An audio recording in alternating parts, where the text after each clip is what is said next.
Tiny but mighty? Does this little speaker go toe-to-toe with the Dali Spectre 1 at half the price? What is it? This is the Neumi Silk 4 bookshelf speaker. So sit down, grab a cup of coffee, and let's see if this little thing is worth it.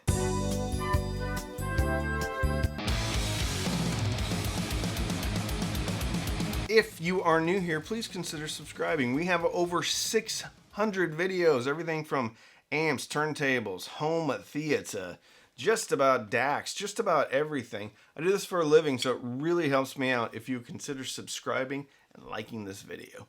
Thank you. If you've been following my channel from the beginning, you may remember that I did a video. It's called the Neumi BS5, something like that. Anyway, it's a 5-inch woofer bookshelf speaker from Neumi.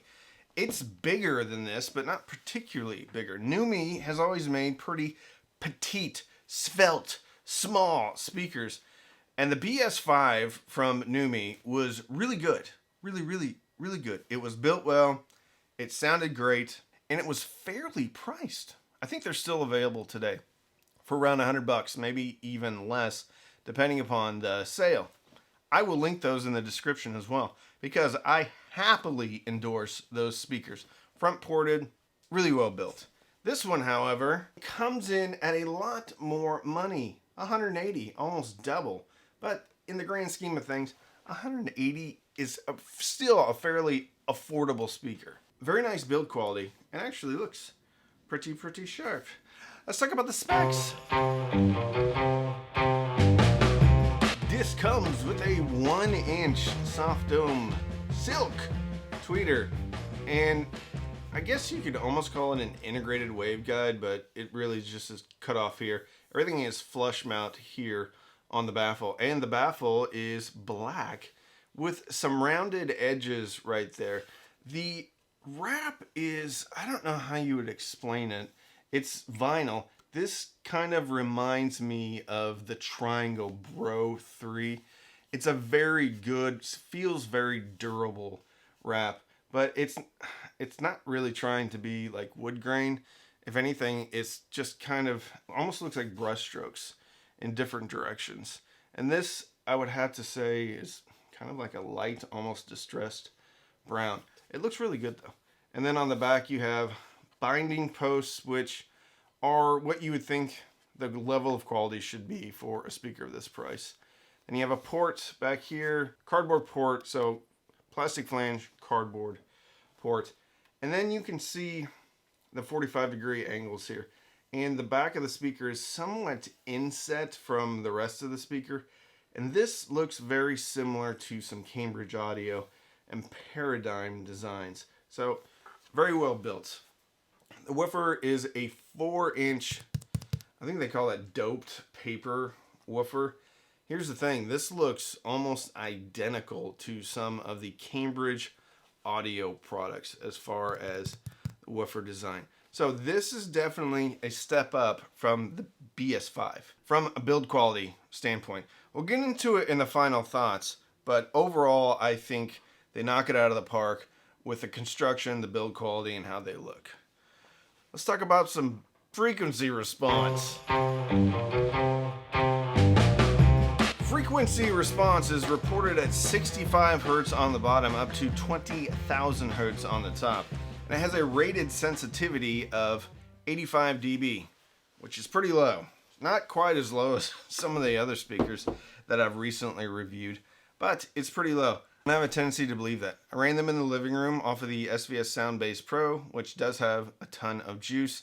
And then I had them here in the office on a couple of amps, the Fuzzy Audio TB10D, which is a very affordable Class D amplifier. Can have a lot of power, and I had the upgraded power supply. Then I also had it on the Schmidt Tears, which have all the power in the world. 85 dB I think is a fair rating. Actually, they sounded almost a little bit more efficient, but I'll get into that later when we're talking about the sound impressions. The 85 dB, 65, yeah. The way that the frequency response is happening here, I think they are hitting 65 dB. I just don't think the bass is emphasized. So speaking of bass, let's talk about bass. For me, this is going to be a reoccurring theme in the speaker's sound. It's very, very flat, very, very, very well balanced. To a point where it's not particularly to my liking. But I do not like flat, linear, just straight line, ironing board, wooden frequency response. I like a little bit of bump on the bottom or a little bit of bump on the top, okay? But many people strive for this type of frequency response. Many people love this frequency response because it gives them what they call what the artist intended type of sound. Regardless, I was able to get these sounding really good with a little bit of tone controls. Bass is not obviously super extended. At 65 hertz, it doesn't sound, well, big or boomy. It sounds like the size that it is. It doesn't sound like the previous, I had as a monolith speaker in. Those sounded bigger, but those are also doing something a little bit different with their frequency response to get them to sound bigger. This sounds like it is. Sounds like the size it is. The bass texture tone is actually quite good. It's just it doesn't feel emphasized on the bass at all. Let's talk about mid-range. More of the same with mid-range. Very balanced, very quite detailed, not overly so. Doesn't push forward. It doesn't feel like it's coming out of the speaker at you. Soundstage sounds right in line with everything else. Dialogue was done very well on these speakers. I ran these as a 2-channel setup in my living room for mostly TV and movies. And dialogue was awesome. I didn't miss one single word. Wasn't muffled. Very different than the previous speaker I had up there, which was the monolith. So since there is no bump or pull down in the mid-range, you hear everything. It wasn't nasally, it wasn't chesty, it was clean and clear. So mid-range is good. If anything, maybe it leaned a bit cool, but vocals were great. Again, kind of just right in the middle. Female vocals sounded good. Male vocals sounded good, but they sounded very, very, I wouldn't say sterile, very neutral. Let's talk about treble. Treble, probably the best thing about these speakers from a sonic characteristic. They, again, are not offensive at all, but there is enough detail, and the detail that is in there seems very natural.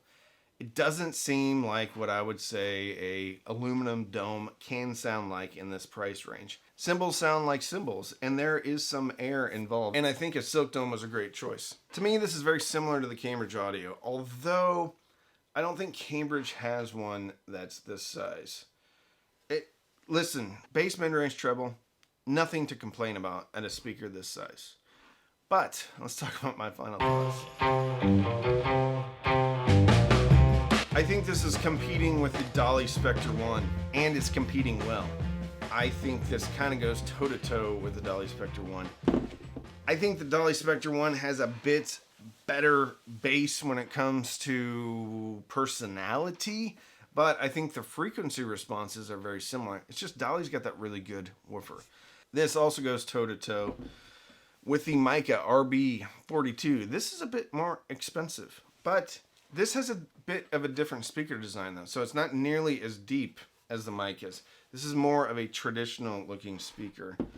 The BS5s from Neumi, I think this actually makes more bass, more control. This is a little bit heavier duty speaker, really built well. As far as other speakers in this price category, you have the ELAC BS41. I actually think this is built better than the ELAC. I probably personally would buy the ELAC over this one though.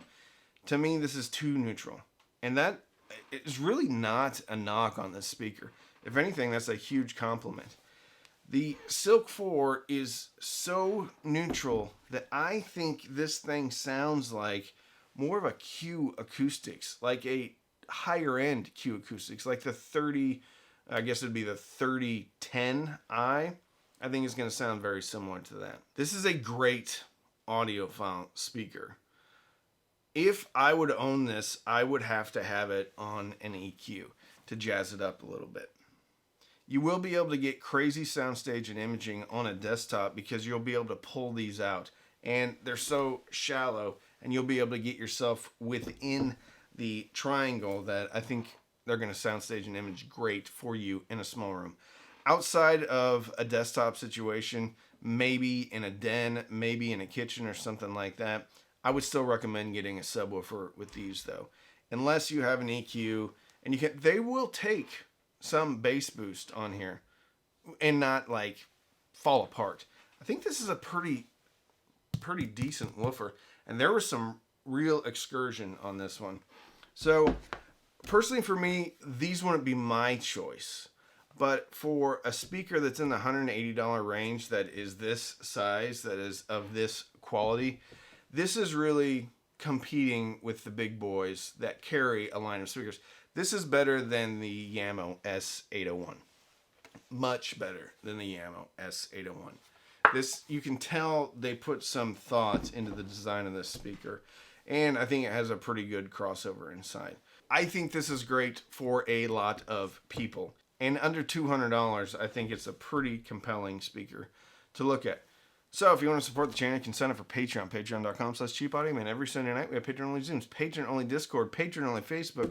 You can use the links in the description. Those are affiliate links, which means if you click and you buy this, I get a commission, but it doesn't cost you any more. That's a great way to support the channel. You can also sign up for Amazon Music. Tidal, Room, links in the description. Click, sign up. Even if you quit, I get a couple of bucks. You can also use the thanks button. Down at the bottom of the video next to the share button, you can buy me a cup of coffee, but don't feel compelled to buy me anything. So don't binge watch anything on Netflix or Hulu. Binge listen maybe through your new Neumi Silk 4 and fill your soul with happiness. And with that, I'm Randy. I'm the Cheap Audio Man.